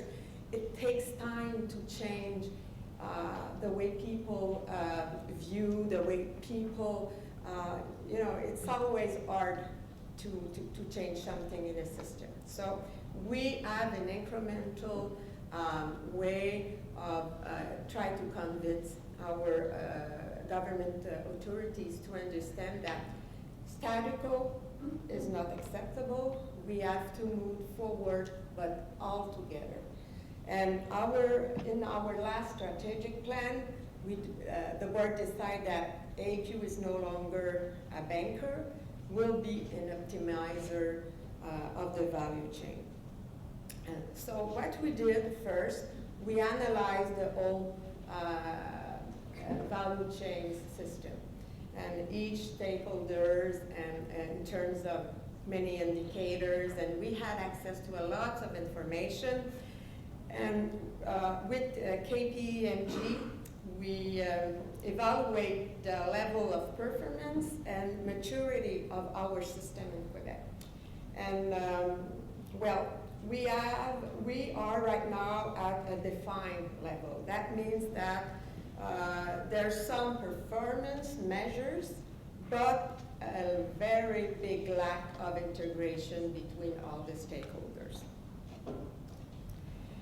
So we identify 5 optimization levers to support the industry evolution.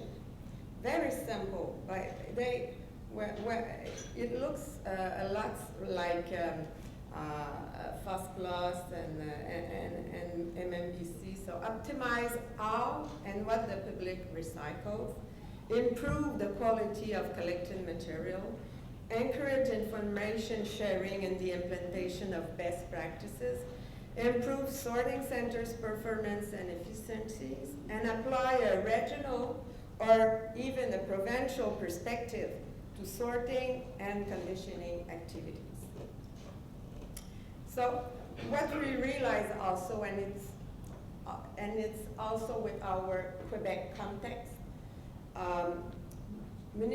local authorities have a lot of power, okay? Yeah, it's true, and they work a lot with our provincial authorities. So for sure, for us, a close partnership with municipality is a key success factor for optimizing our system. And we have been inspired a lot from 20 years of European experience with this organization, EXPRA. We've been a member for the past 3 years. And involvement of municipality and local authority for us is a key success. And we put in place a lot of initiatives, but one is very important, the best practices initiative. We're working with municipality. We have workshop on best practices on collection, transportation, sorting, and we had a lot of meetings. We go in all Quebec region, and it's very important to develop this proximity and this good partnership. And that's why we want to develop a new partnership and a new business model for curbside recycling in Quebec. So for us, optimizing the value chain, what does it mean in the near future?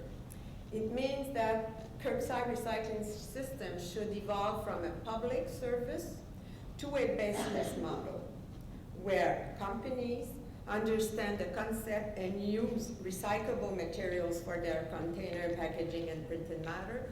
We work a lot on the downstreams. We develop tools for our businesses.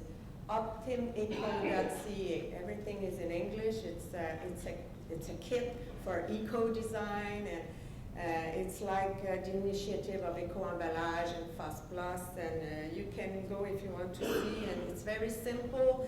It's tools for high-level management teams and businesses to understand eco-design. They let me finish. I have two slides. The public, but it's important that you understand the way EPR should evolve, and the public is better informed as to what to place in recycle bins and choose to purchase products with eco-design packaging. So we talk a lot about information communication. That's very important. We have to invest more and more on that. Municipalities are committed to the concept and have implemented best practices for collection and transportation. Brand owners are responsible for the sorting and conditioning of the material and became owners of the recyclable material through AQ. Sorting centers have centralized processes and produce better quality material for reuse, and conditioner engage in R&D to develop new application for the recycling material and create a job and local job and job in Canada. So what you should know and do before implementing an EPR program for packaging and printed matter. First, it's very important to understand, to have the knowledge of the existing curbside recycling program in place in your jurisdiction.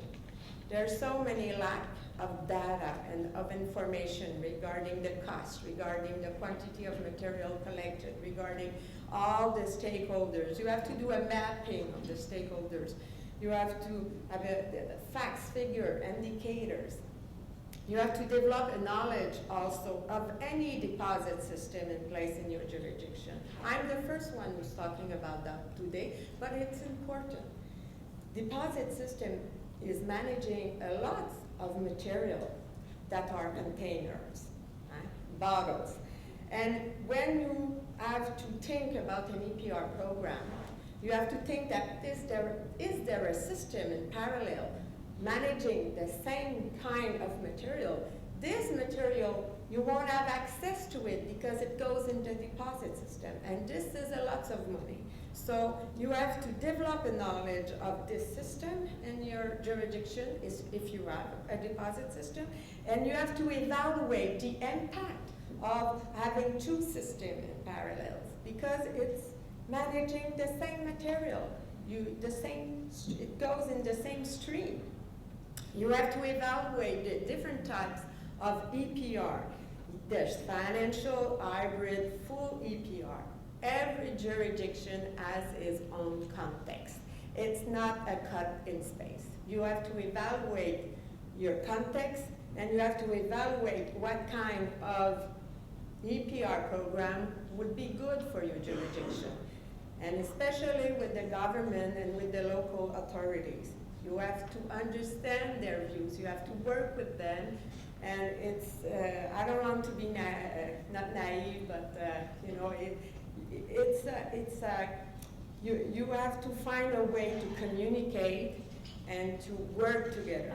Evaluate, consider that openness and partnership with local authorities, sorting centers, like Al was saying, you know, we're the one who's managing at the end. Well, they have to be a part of the decision.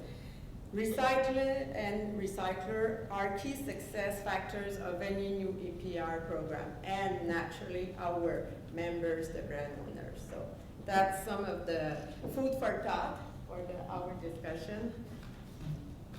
Thank you very much.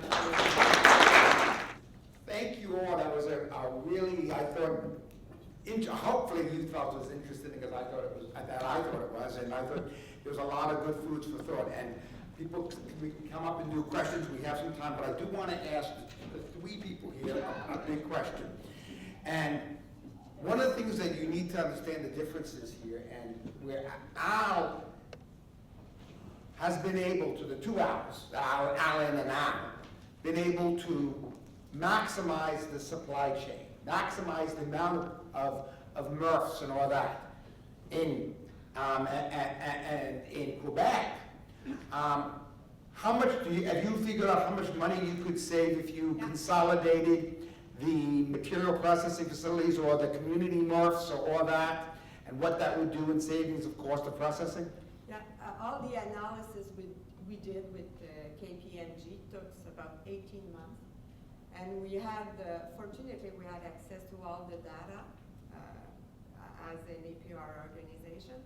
And we were able to evaluate the performance if we put best practices and put in place best practices, have access to control the material. And yes, I think we're talking about at least 50% optimization in terms of dollars. 15%. So in terms of your states, But it needs investment, a lot of investment. exactly, but Especially in like, historic centers. I'm talking about the states, so many, there's a lot of local MRFs. In some cases, like in Rhode Island, we only have one big MRF, which is more optimized than in other places. But in the Northeast here, there was a lot of excess MRF capacity not doing it. So let's ask questions. I have one right here. Come up to the mic so we don't have to wait, just come on up, we have limited time, go ahead. Thank you. Cliff Hacking for the Electronic Product Recycling Association. We operate in 8 of the 9 provinces in Canada with many of the geographic challenges that Alan and Maurice have spoken about. And I'd just like to thank first Alan for his help in setting up our organization and Maurice for her guidance in terms of Quebec, because they were very helpful to us. My question is for Steve. First of all, thank you for your opening comments en français. Also, from an awareness perspective, you cited the fact that from your perspective, a not-for-profit has a greater chance of creating awareness than a for-profit organization. I'm wondering why that is, and if you see targets within Belgium or Europe as being key to establishing that, or if there are other factors at play. Thank you. Well, if you're a profit organization, of course you have to pay dividends to your shareholders, that's for sure. A profit business, it's about quick wins. They have strategy, they have long-term visions also, but they have pressure from their shareholders to pay them dividends, dividends. And we don't have that as a non-for-profit organization, of course. We are there with a long-term vision, with a long-term goal, and we want to imply the citizens. Let me elaborate a bit on that. With regards to the environment, the main contribution that the citizens in Belgium state that they have to the environment, 90% of them say that it's sorting at home.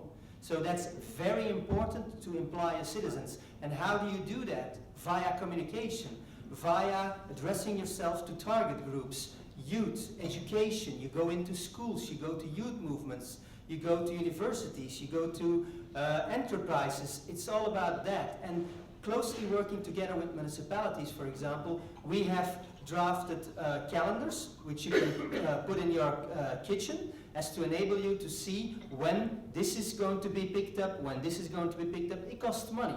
We developed also together with Recupel for the electronic devices and with Bebat for the batteries. FosPlus developed an app on which you have to introduce your community codes and your street, and then you will know when the garbage will be picked up, the lightweight fraction of packaging, electronic devices, where to go to with them, the glass bins in the neighborhood, where are they located? Via Google Maps you can see that. So there's a lot of efforts needs to be put into that. One more last comment on that would be the packaging recovery organizations across the world. I see that they are investing a lot in, no, not investing, but they are gaining quick wins via industrial packaging collection. If you don't have a smart legislation separating targets, for example, for household packaging on the one hand, and industrial commercial packaging on the other hand, a lot of PROs will invest at first in industrial packaging recovery because that's easier.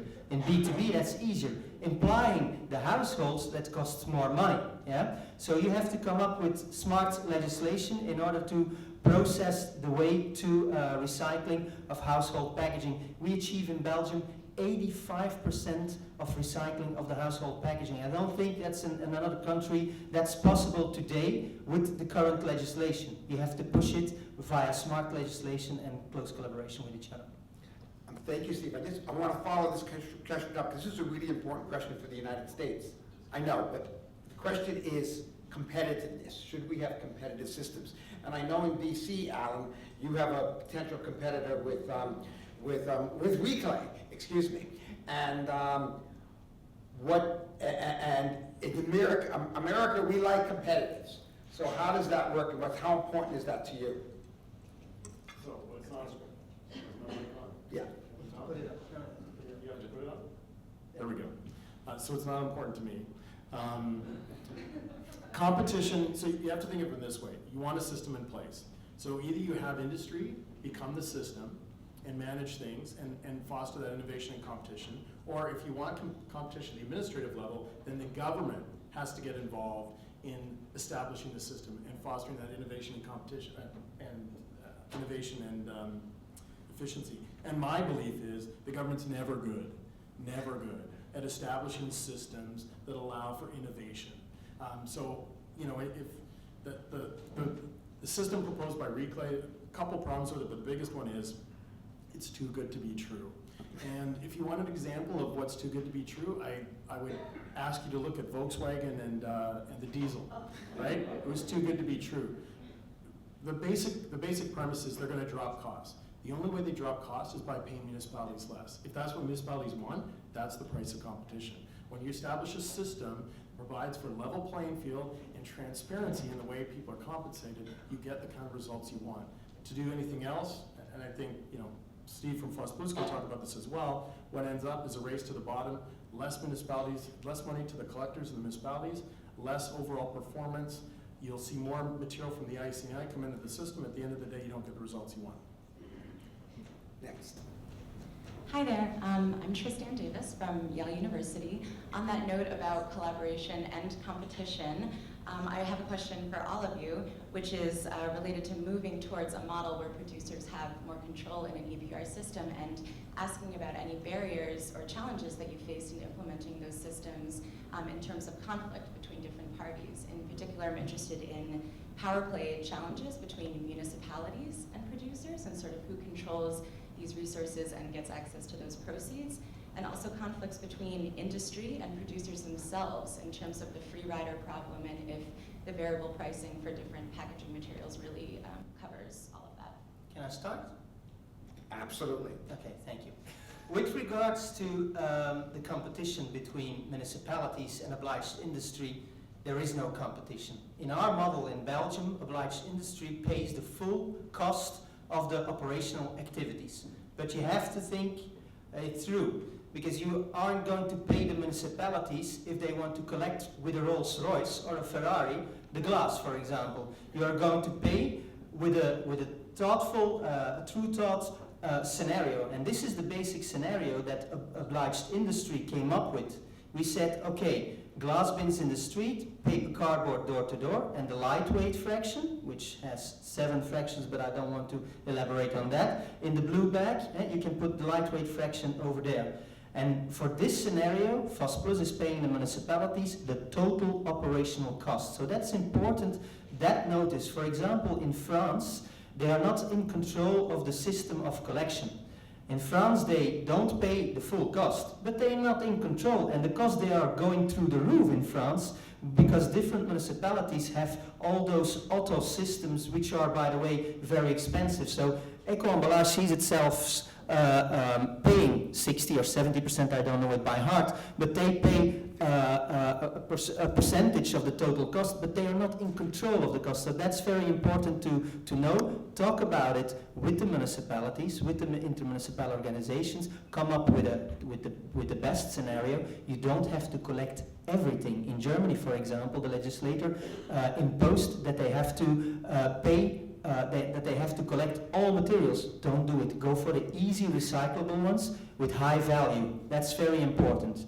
With regards to your question related to the free riders, of course, if you have only one packaging recovery organization and not several ones, which by the way are intransparent and not controllable and are in there for the profit, if you have only one system, everybody in the game wants the free riders out. So we as a packaging and recovery organization get the information of interprofessional federations of obliged industry. We closely work together with the central authorities to track them down, and they have to sign with Foss Plus. If they don't do, they pay a fine. So we have a coverage of 93%, only 7% free riding, and that's important that you have that collaboration between the central authorities and your packaging recovery organizations. Sorry to take that much time. And we're not going to let, I'm sorry, we're going to get some more questions. Hi, Brooke Nash. I'm with the Massachusetts Department of Environmental Protection, and I've been in state government 20 years, and 10 years before that running a nonprofit recycling organization in San Diego County. And just sitting here listening to this, it's almost like listening to sort of a blend of like science fiction, fantasy, and throw in a little magical realism. I mean, literally, you know, having spent 30 years in this. I'm just wondering, I mean, Victor, you know, I mean, what are the levers for change in the United States? How do we even begin to have this conversation? Yes, you can. I can say one word first. One thing I'm hoping is that money make a difference. When the communities get their new contracts, that may be when the communities are out of money and they can't afford to run the recycling programs, that may be one of the things, but I know Alan will have others. Yeah, I think you make a good point. Like, I think in BC, what drove change is the municipalities put motions forward asking for this legislation. And so the government eventually responded and said, okay, we'll give it to you. Now, there were challenges once they got it because, you know, they had to do things like sign contracts, which was a new adventure for them. But now I think the producers had EEQ and Stewardship Ontario, they're used to it. But for a municipality to sign a contract and be a service provider was a total sea change for them. But once they gotten over that and seeing that, okay, because they didn't know how it would work. We couldn't point them to a model in North America and say, look, it's going to work just like this. I think the advantage you have going forward is you can actually go and look at BC. I can give you 5 municipalities right off the bat that would tell you what a great experience it had been. Everyone from, you know, a recycling coordinator to a mayor has positive feedback. There's still issues like there are, but they're on operational level that we're trying to work out. But I think Victor's right. I think municipalities, as they look, all the challenges coming with the blue box are going to get that much more complex and that much more difficult. And I don't think you can address them unless you make a systematic change and put a new system in place to deal with those challenges. I'm going to say one thing on that, and that is you had one province, Ontario, did it first. And once you had one, so if you have a California, or you have whatever, to work, and it works in the thing, then the other communities or the other states could follow. Hi, Claire Galkowski, also from Massachusetts. Like Brooke, I'm having a real hard time wrapping my head around how this ever happened. 2 questions. In every country in the world, every major country in the world. I live here, and we have our own reality here. How on earth? I hope so, because you know, 2 questions. One on the producer end. How did you ever get them not to completely kill any attempt at legislation? I put forward a packaging PR bill here in Massachusetts this year, and you know, it's just the very first draft. And the only people that came out were 3 industry organizations who found it and spoke against it. First of all, how do you overcome the kind of opposition that I anticipate we would get for packaging producer responsibility? When you go to the legislature, who's the most powerful people? They're the cities and towns who really can be if they're united and they work. If the cities and towns come in strongly in favor of it, and the environmental community, and that's one of the ways of doing it. You've got to get them all. You can't have like we did in Rhode Island, when I see Jamie here, the city and town, the League of Cities and Towns things. I'm not sure, making some employees in the cities and towns. You gotta have you can't have a wishy-washy cities and towns. We said it yesterday also with regards to, for example, what the guy from TerraCycle said. In Israel, when there was enough pressure of the legislator, then obliged industry took up its responsibility. So it's all about that. You have to have legislation behind it, and then obliged industry will move. They will move. Or just to say, we're going to let this side go. Sorry. yeah, I think in Canada it's also different in that you have majority governments, right? And so if you get a provincial government that's got a majority and you can convince them through the bureaucrats that it's a good thing, there's not as many obstacles. I think you guys with your checks and balances, it's great, but it means you're open at a variety of levels to have things stopped by industry with, you know, very smart lobbyists. And it's just a different system, and I think that facilitated. But I would say, now that it's in North America, it should be a game changer. Now that the fact that EPR is working in North America, that should send a signal that this is possible, and it gives you at least an example, a model to work from. And to the first question of the lady from Massachusetts. No, I just want to say that what happened in Quebec in the late 90s, our government went to Europe and see that a lot was going on, EPR program and packaging.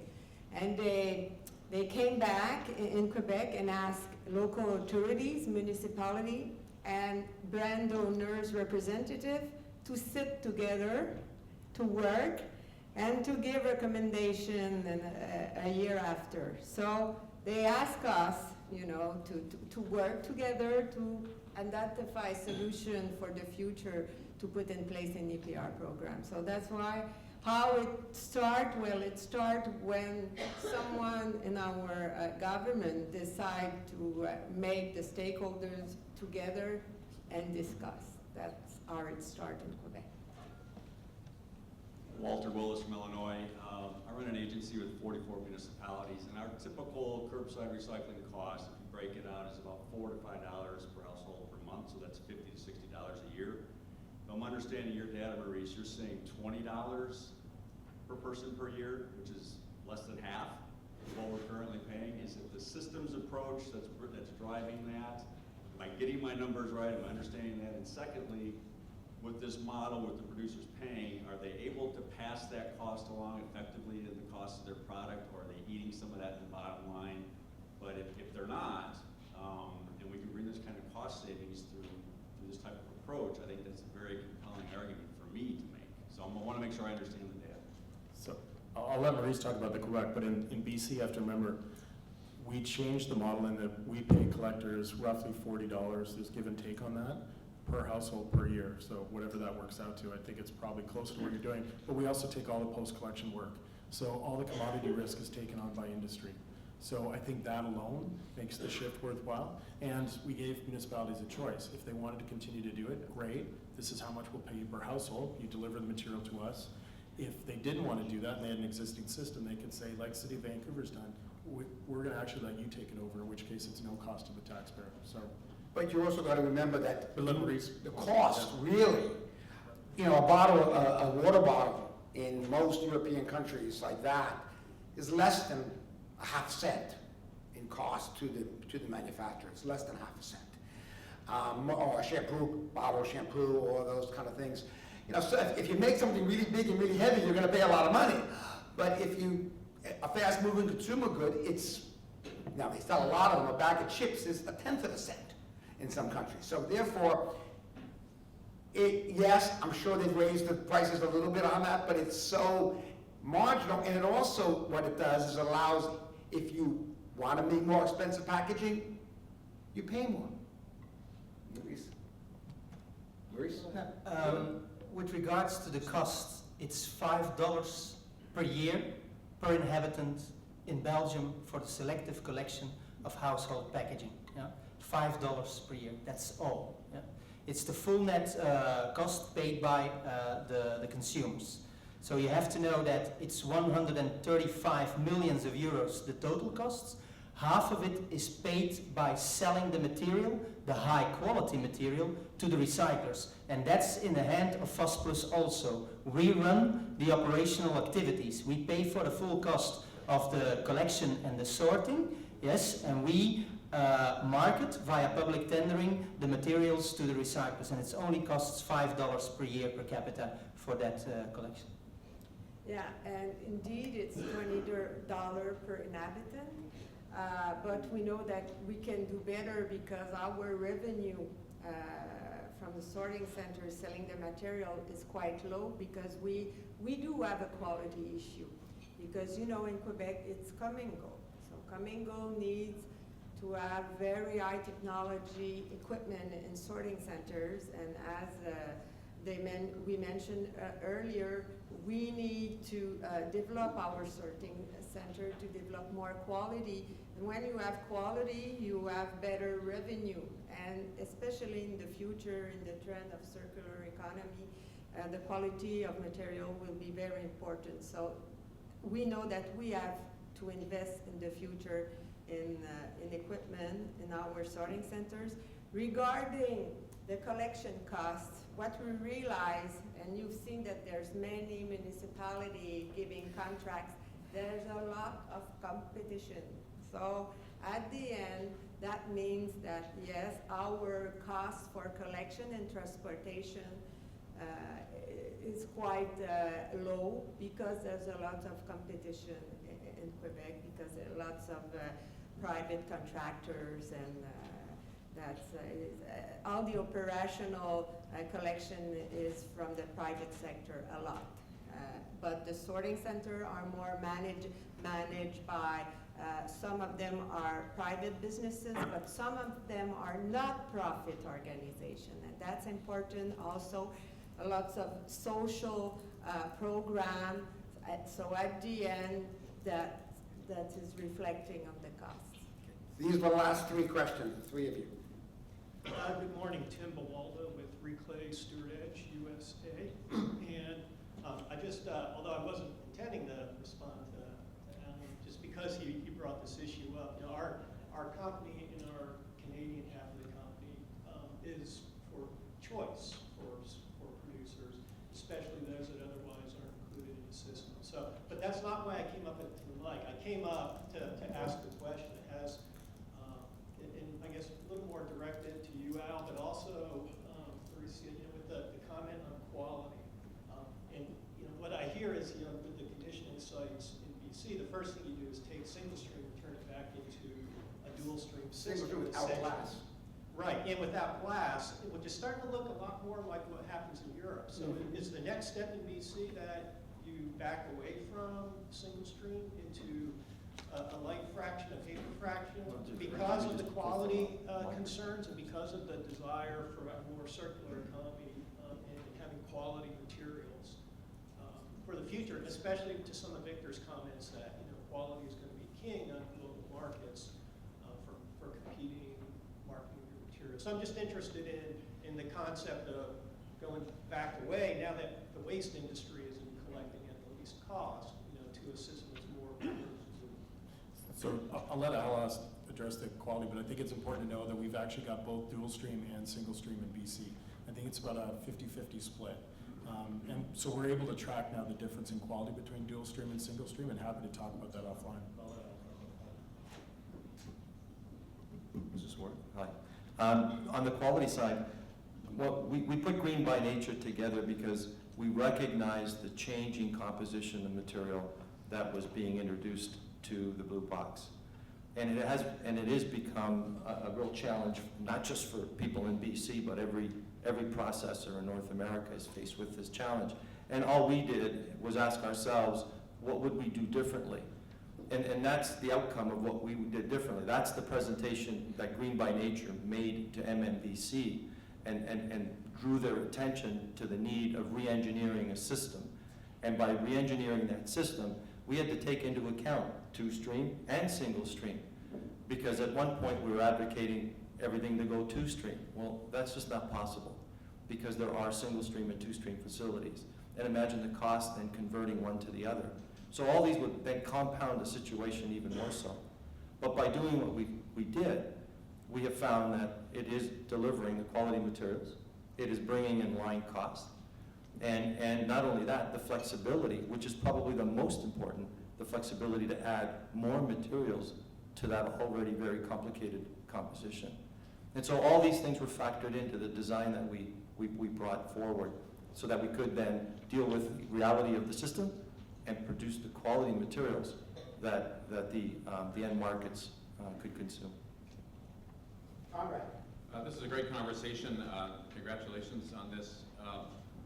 I feel like you're preaching to the choir here. I wish there were a room full of CPG executives, and I hope we get to that point soon. But you know, we talked to 60 companies in the U.S., and maybe 3 or 4 gave us a straight answer on their responsibility for post-consumer packaging. However, that said, I wanted to pose a real-world dilemma. There are a couple brands that have tried to do something good. Starbucks is one of them. They have tried to commit to recycle all the coffee cups in the U.S. and Canada. By the end of this year, they're at about 50%. So they've tried, but they're only about halfway there. I wanted to ask Al, realistically, a country as sprawling as this, and as Canada as well, is it realistic to think that these billions of paper cups are really going to find home when you look at the idea of transporting it hundreds of miles to a paper mill? Is that a realistic goal that we can get coffee cups if we're really trying? This is something consumers care about a lot here. There's a whole, I think, a whole guilt issue among coffee So it's an iconic thing, and I wonder, do you think that's a realistic goal for a brand to put out there, and can it be done given your knowledge of the industry? Yeah, that's an excellent example. It's something that's been, discussed for, I think, the last 10 years.